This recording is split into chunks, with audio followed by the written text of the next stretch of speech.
Welcome in, everyone, back to the Better on Paper podcast, coming at you live.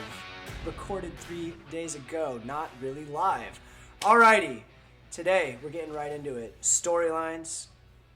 What's making you watch football this year? Listeners. Which characters do you like? What's the storylines that you need to see resolved? We're in for another season of the NFL, trademarked by the NFL. Let's take it away, boys. All right, I think Cameron's fancying himself a little bit of a Stan Lee here. I think he's going to create some stories for a lot of people, but we're gonna go with it. So today we're going to talk about storylines throughout the league, not necessarily like individual weeks, but just like overarching themes we think are kind of the biggest themes going into this year. I think one of the biggest, in my opinion, storylines of the year is very obviously Aaron Rodgers. Obviously, he had such an amazing season last year, MVP, and then his offseason was so eventful. I think that whole situation in Green Bay is going to be very interesting just to see what happens. So I don't know what you guys think is actually going to happen, if he's going to stay in Green Bay the whole year. I think he's going to stay there the whole year, but I don't know if you guys think he's going to get traded or how that whole situation is going to evolve. What do you guys think? Just imagine. All right. It's week 1. You're in Lambeau Field. I hope we don't have to cut this via trademark laws. But it's coming. We're fine. They're announcing number 30, Aaron Jones. The crowd goes nuts. They're doing it. David Bakhtiari. The crowd goes nuts. All of a sudden, it's only Aaron Rodgers to come out. And you just hear,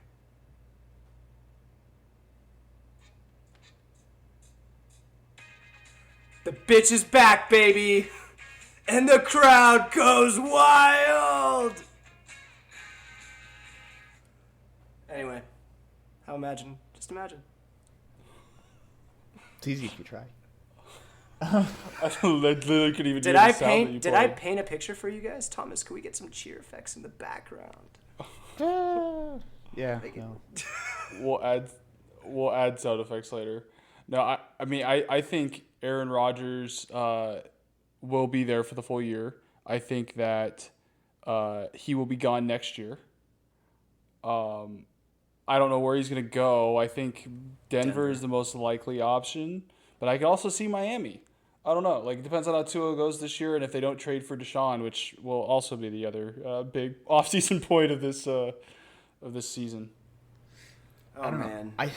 I think both of those are wrong. I think the most likely Aaron Rodgers next season landing spot is Jeopardy. I'm just gonna say it. I think get a little conspiracy theory action time here. Think about it. They had him as a trial host. They had him as a trial host. He was one of the best. People loved him. I think the only reason he came back to the NFL this year was because he just wants to win. He saw Tom Brady do it last year, and he wants his Super Bowl. And he can't just, limp out. I think he's going to play out the full season, and I think it's a conspiracy that they intentionally wanted to drag out the process of picking the new Jeopardy host just long enough so that Aaron Rodgers can play a full season and then take over the host next season of Jeopardy. They wanted him. He wants them. But they let him play one more year of football. So if he doesn't win that Super Bowl, for the record, he just limps out. Yeah, totally. Yeah, right, but cool. with a couple $million more before going on to Jeopardy, I will not that also, he needs it. For the record, when you said Jeopardy, I didn't think you were going to go in that direction. I thought you were going to just say the Washington football team. I 100% thought he was going to say the Washington football team. So when you said Jeopardy, I just lost it because I was bracing myself to hear you talk about the Washington football team.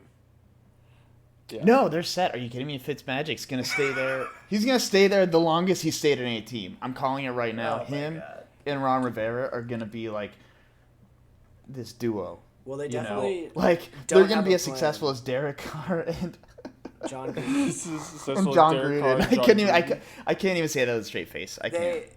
But that's probably not an accurate statement. They definitely don't have a succession plan there for quarterback.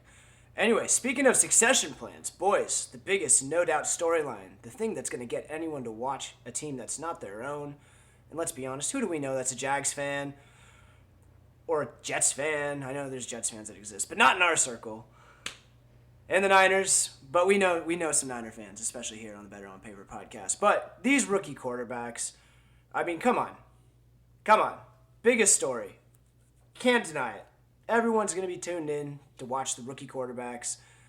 Everyone's going to tune in to watch the other teams that are not starting their rookie quarterbacks yet, but are just waiting for the first opportunity to get the excuse to do it. We're all there. We're tuned in. No one wants to watch the Bears except for to watch Andy Dalton fail so then they can watch Justin Fields. Am I right? I mean, I don't know if I want to watch Andy Dalton fail, but I definitely want to see Justin Fields succeed. I don't know if I want to see Justin Fields succeed because I don't want Matt Nagy to stay there with Ryan Pace anymore. So I don't know. That's a tough call. But yeah, I definitely am hyped to see some of these rookie quarterbacks. I think Fields has the potential to be very good. I think I'm the most interested to see what happens in New England. Not because I think Mac Jones is going to be the best out of them by any means. I just think that's like the weirdest quarterback battle where like he has such a low ceiling compared to the other ones. Like if Belichick decides to start him at any time over Cam Newton, like I don't know how much that team changes, but I don't think they get better. Like, you know, it's just like their offense becomes less dynamic, but somehow they just don't have the highs aren't as high and the lows aren't as low. Is what Cam Newton gives them. Mac Jones is going to be starting by the end of this year. It's going to happen. He's exactly what Tom Brady kind of was in that just quick release, effective short route kind of thing. Mac Jones, he's been killing it, lighting it up in the Tom Brady style offense. Just that's what they do in New England. Cam, he's leaving the door open. I don't know. I think it's going to be Mac Jones' time by like week 4 or 5. Yeah, I don't know if it's week 4 or 5 sounds early. It can be a week 1 starter. For the record, I forget his name. He's like a guy in New England. He's like one of their announcer kind of guys. He's been with the team for a while. He was the one who said back in 2009 when Drew Bledsoe was the starting quarterback and the highest paid quarterback in the NFL at the time, that he was just a hood ornament and Robert Kraft was just waiting to put Tom Brady in because Tom Brady was the better quarterback. This guy's been saying this, not that Cam Newton's a hood ornament, but he's been saying it's Mac Jones is going to be getting it. And I'm like, I don't know. That's that guy's like claim to fame. I mean, come on. So back in 2001, he said the guy, Tom Brady, 199th pick in the draft, should be starting over the highest paid quarterback. And everyone was like, get out of town. So I just pulled the Pats schedule. So you said week 4 or 5. So week 1, they go Dolphins. Week 2, Jets. Week 3, Saints. Week 4, Bucs. Week 5, Texans. So like they could easily come out of that with 2. They can come out of that with 2 to 3 wins.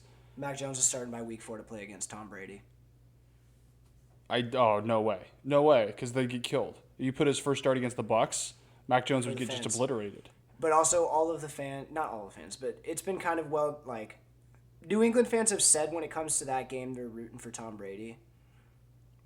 Yeah, so why would they put their rookie quarterback in that situation to just be set up for complete failure and to have the entire fan base rooting against them? Yeah, I think it's a horrible call. That feels like the perfect game to be the one where you lose and you finally get to bench Cam for Mac Jones. Yeah, I was gonna say you start the season that's the 1 and 3. Like, Tom Brady beat Cam Newton. Put in the new guy.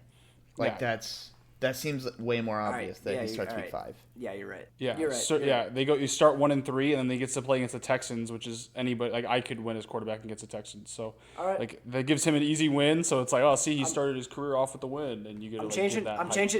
I'm changing my stance from determined on this position to, you know what, maybe I was wrong. Yeah. Hey, you're wrong a lot, so that's good. I'm glad you're finally. So that's the good news. All right. But. Another thing that you're definitely wrong on as well. What kind of transition is that? No, so Jesus, we've talked off air. We've talked off air about this a bunch, but as you guys know, I'm a huge 49er fan, so we've talked about, he's been asking me about Trey Lance and Jimmy G, like what's the situation going to be? Well, it was a nice old rhyme. But I'm dying yesterday, Niners and Raiders played, and was like an old school college quarterback, like mid-series swapping quarterbacks. So like Jimmy and Trey were like not quite alternating plays, but like kind of randomly alternating throughout the drive. And it was pretty sick. But like they're pretty adamant at this point that Jimmy's going to be the starter. And then it's just a matter of like Trey will play, but not like as the guy. He's just going to be more of like a role player throughout the system. So it'll be interesting to see how like that works. Because if it works and the Niners are winning, I don't see them transitioning away from Jimmy just to Trey because the system's working the way it is. If that makes sense. So like if it doesn't work, that's what we all hope. I think that's what we're all kind of hoping happens, like deep down. You're hoping that they transition away from Jimmy? No, I think we're all kind of hoping that Jimmy starts off and like they keep developing Trey Lance underneath the. Oh, totally. Curtain. Yeah, that's 100% what I hope. I mean, I hope like they're not going to start Trey Lance week 1, but I was saying from the beginning, like I hope they either start him week 1 or he doesn't play at all this year because that means that the Niners are winning, one way or the other. So it would be interesting. But let's say the only thing with Trey Lance is apparently he chipped his finger to be out a week, which probably means absolutely nothing. But that's the only difference. Who do you guys play week 1? The Lions? The Lions, baby. Motor City, man. Dan Campbell. Kyle's sweating a little bit knowing that Trey won't be available to play against the Lions. He's like, I'll be at that game. I'm going to be pretty hyped. Not only do I get to see the Niners, I get to see You're Motor going to be wearing City a Dan Campbell jersey, right?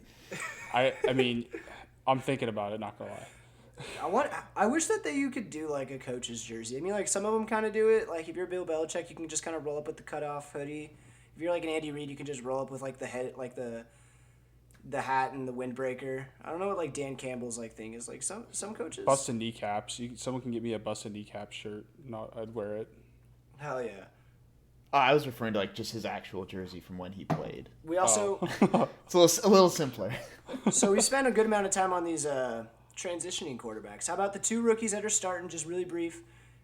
Zach Wilson, Trevor Lawrence, the reincarnate, the protege, the chosen one. So they say. How do we think they're gonna do? I think Zach Wilson looks like he's 12, so I just don't see anybody actually like respecting him as a defense, as any of his offensive linemen or anything. So whatever. I think he's going to struggle really bad, and then I think Trevor Lawrence is going to struggle because the Jags suck. Have you heard about the Jets' savior, Zach Wilson? Alrighty. Oh, man. Shifting it over. Let's go. Quarterback talk. We still going strong. 2 boys got paid in the offseason, Josh Allen and Dak Prescott. There's a lot riding on them. Maybe more so Dak Prescott, in my opinion, than Josh Allen in a way, just because I think Dak's also making like $70 million this year alone because he had like an insane signing bonus and he also signed a fat contract and, he's bet on himself and then got hurt.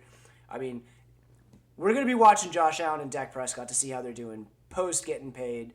I think everyone kind of has this like assumption and faith that Josh Allen's just going to be fine and kind of do what he did last year, which I'm kind of in the camp of. I put him at number 4 quarterback on last week's episode. Shameless plug. Kevin Sr., if you're listening, I hope you counted that. Anyway. I think I'm with you with Josh Allen. I think he's going to be good like he was last year. I just think it's going to be hard to live up to the hype again. So, like, we'll see what happens there.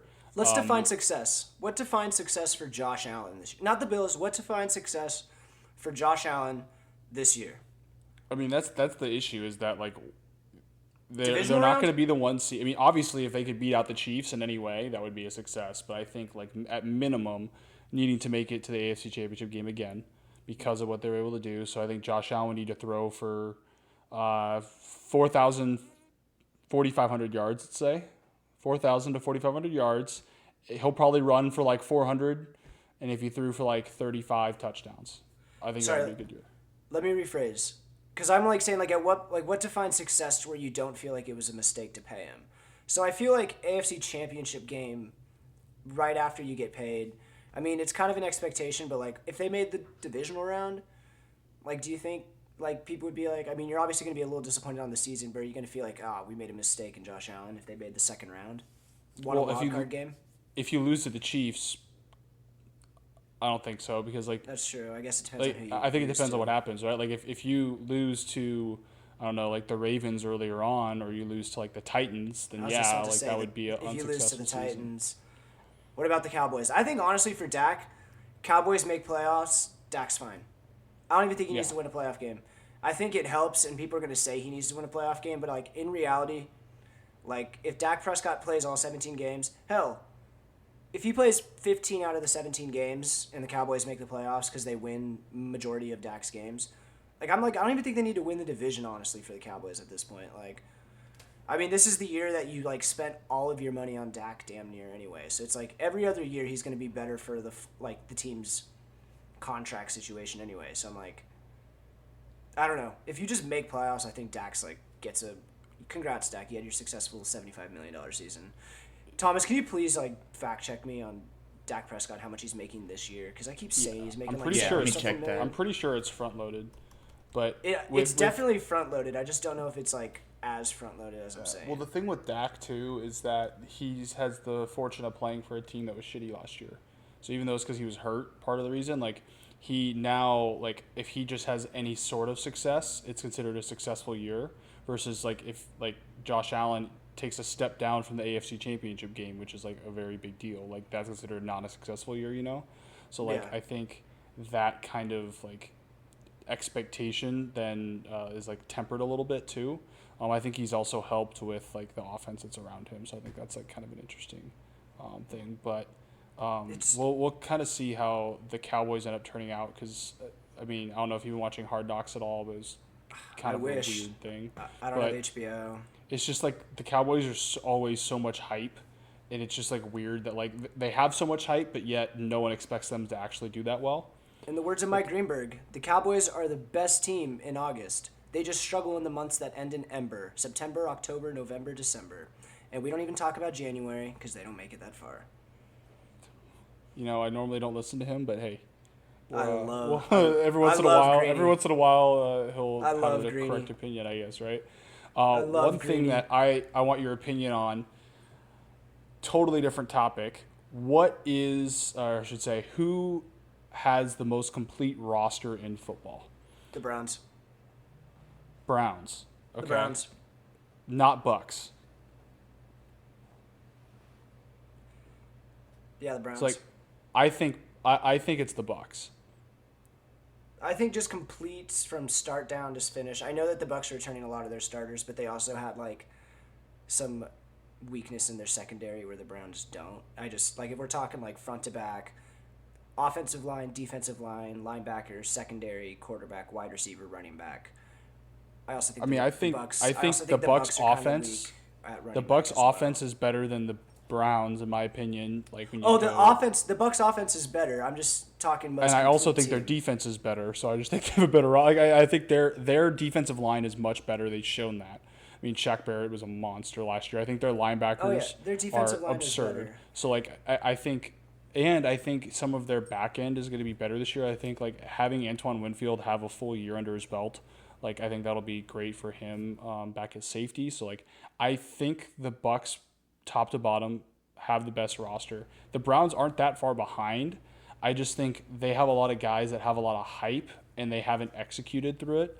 Like I don't have faith in Baker winning games for them. I think he won't lose games necessarily, but like Brady will win the Bucs games.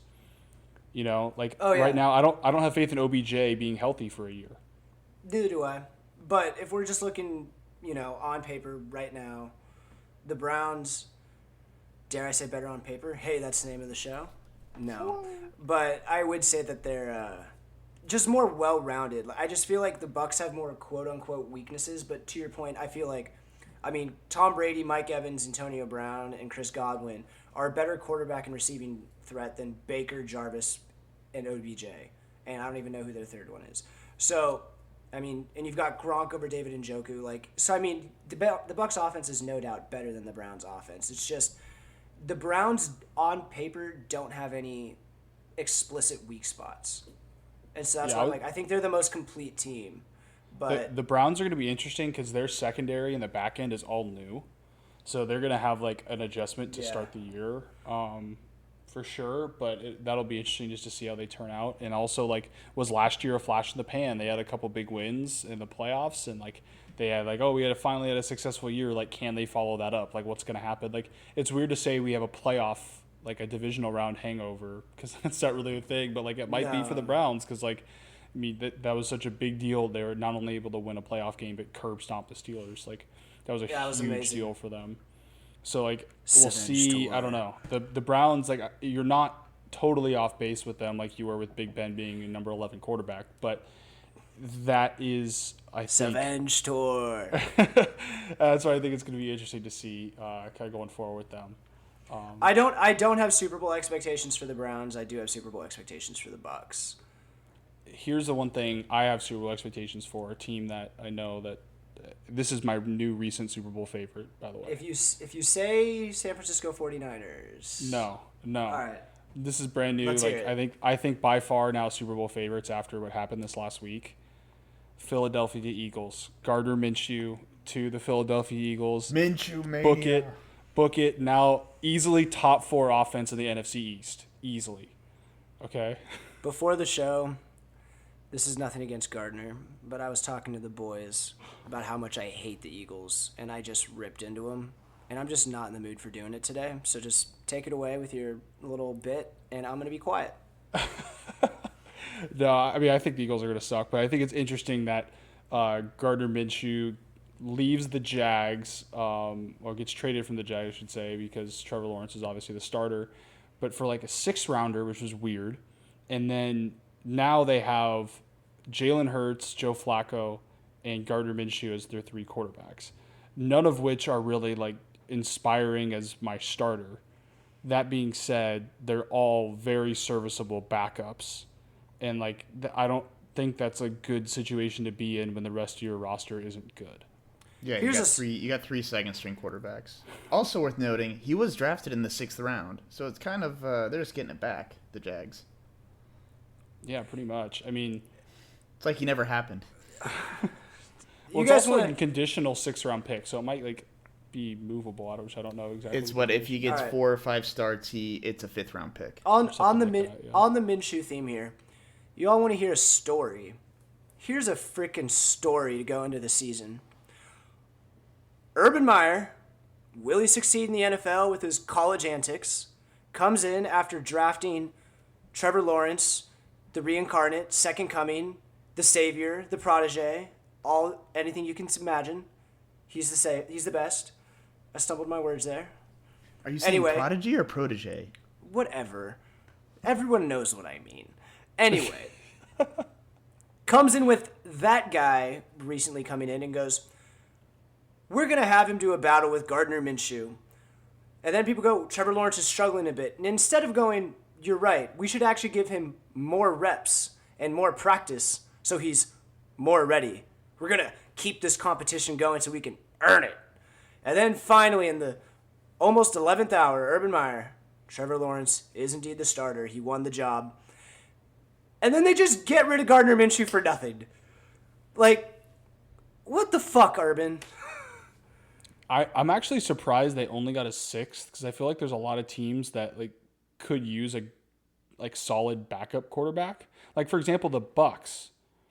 Like, I mean, I guess they have Kyle Trask, but like I haven't really heard much of what's going to happen here. Like, that would be their 3rd quarterback. Like, it wouldn't hurt to have someone that like is competent, that like has shown that he can be in games and play. Like, Gardner Minshew would be an exciting guy to back up Brady. Like, there's other teams that like, I mean, Deshaun Watson and the Texans, like we can get into Deshaun Watson, but like we have no idea if he's actually going to play this year. So like, would you rather have like Tyrod Taylor or would you rather have Gardner Minshew? Like, I don't know. I feel like there's players like Seahawks. The Seahawks, like they don't really have a backup for Russell Wilson right now. Like, why wouldn't Geno Smith? Like, I don't know. Like, Gardner Minshew would be a much better option as a backup for him. Like, I don't know why. For a 6th-rounder, that's nothing. Like, how did none of these teams like reach out? That's just such a weird thing. They bears themselves and just got a Nick Foles, and now I don't know. Trevor Lawrence needed more reps. And I know you're playing Houston Texans week 1, but if you lose because he didn't get more reps, it's bad. I'm not confident Urban Meyer's making it to the end or to next year. Urban might get the can after this year. I don't think so. I think Urban and Trevor Lawrence. You got don't at least can 3 Urban years Meyer. Together. Well, you can. You can. They get at least 3 years together because that's just how the NFL works. Like they made too big of a hype signing to. He's looking too frazzled when plays don't work out on the sidelines. Players are coming out saying they are not thrilled with his college antics that he brought to the NFL. I don't know. Just from a culture in the locker room standpoint, I don't know. I've just said something to watch. Something to watch. Yeah, well, we'll see. I really, really doubt that that's going to happen. But hey, if I'm wrong on this one and you're right, that would, score 1 for Cameron. Every once in a while you get on the board. As a secret, we started this podcast to keep score. We needed a way to have stuff on the record. There's an active scoreboard behind me. Just right now, 0-0. One thing, we don't necessarily have to end on this, but one thing that I do want on the record, Washington football team, what will be their new team name?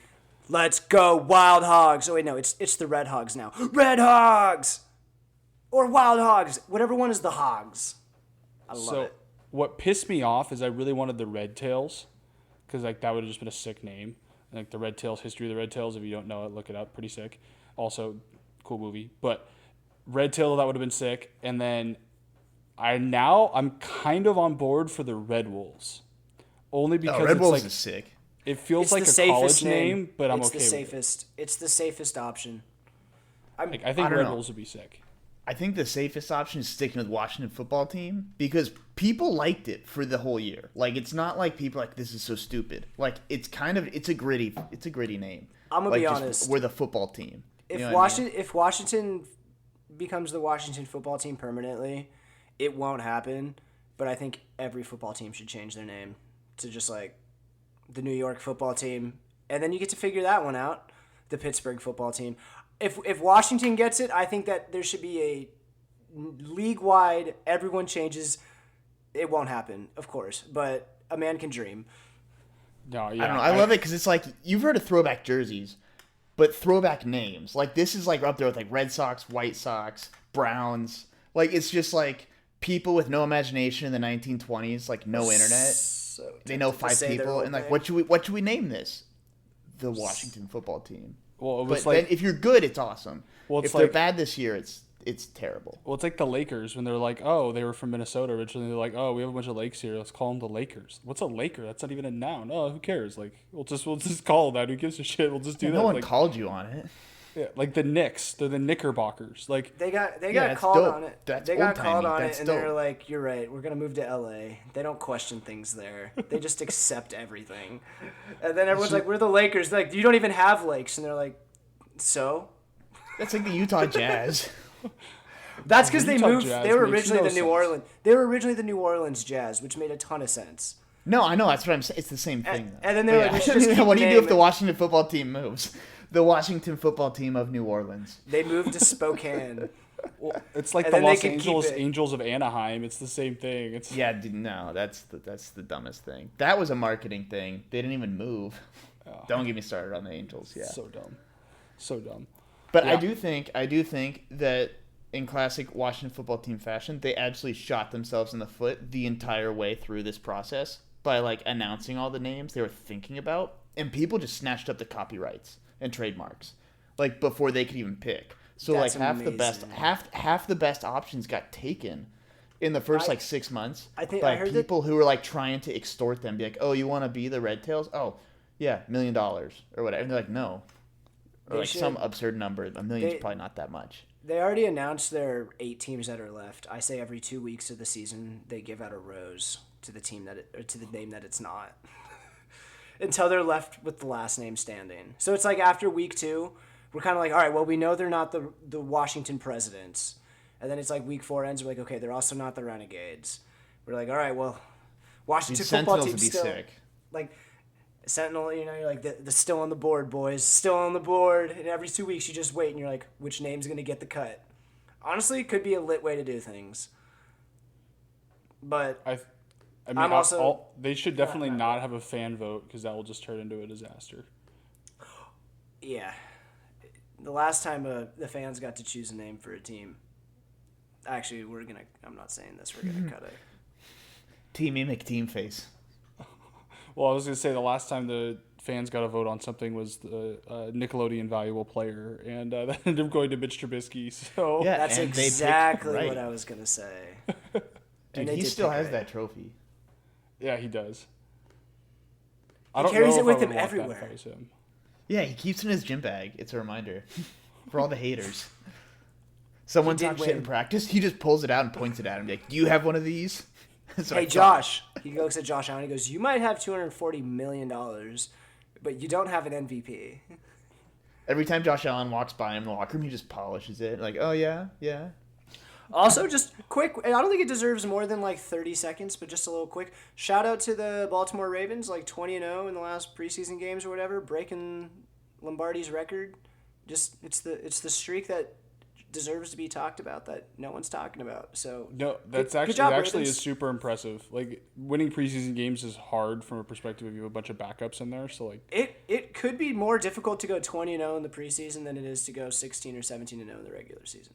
In a way, because you're doing it with multiple teams in multiple years, like that would be over multiple strings over different quarters. Like, do you know how many just absolute out of the pocket shenanigans has to happen to just keep winning these games? Like, if you think it's coaching, I mean, Harbaugh's good, but yeah, I think it is just it's got to be coaching and all that, which is pretty amazing. So like they just never pull their starters. They're like the only team that just plays their starters the entire time. They're like, well, it's really easy to win when we're playing the third strings the entire second half. Yeah, when you got Lamar Jackson playing against people who aren't going to be in the NFL this year. Did you guys hear Lamar? Did you guys hear Lamar Jackson got cut today from the Jets?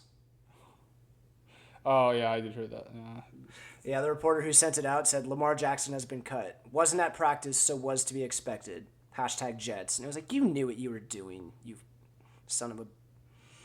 Because I don't know, like my heart stopped for like a half second just because I was like, there's no way this is real. And then I was like, oh, it's that guy on the Jets that was probably not going to make the team. It's like a Snapchat story. It's the same thing. It's like Snapchat news. It's literally a picture of Baltimore Ravens Lamar Jackson going, Lamar Jackson got cut? And you click on it, it's just like Lamar Jackson from the Jets, not on the Ravens, got cut. And you're just like... But they don't tell you that until after you click through to get through the ads and everything. Yeah. All right. Well, we just went through a whirlwind of all kinds of storylines around the league. I don't even know. Mainly quarterbacks. Everything. I mean... The Bucs trying to run it back and the Chiefs going back for vengeance, but I mean, I don't know. I feel like there's like any sort of like team that was just in the Super Bowl and how they do the next year is always an obvious storyline as well. So there's that. Chiefs and Bucs fans. Yeah, and then we'll see. So, next week we'll be back with more. All the cuts should be in by the time we record next week, so we should have final rosters. We're previewing Week 1 next week, baby. Yeah. So we'll be ready to go. Next week we'll be out same day as Thursday Night Football. Season kickoff, Cowboys versus Bucs. What a Just wild... like we drew it up. Just like we drew it up from the very beginning, back in the think tank in March. We'll start making picks. We'll probably be keeping score so we can see how bad Cameron is at actually predicting things, and that'll be a fun time. I cannot wait to go on the record for this. All right. Well, thanks for joining, everybody. As always, continue with the feedback. We love to hear from you guys. And thanks for listening. We'll see you next week. Thanks for listening. We'll see you next week. Let's go. Football's almost back. Peace.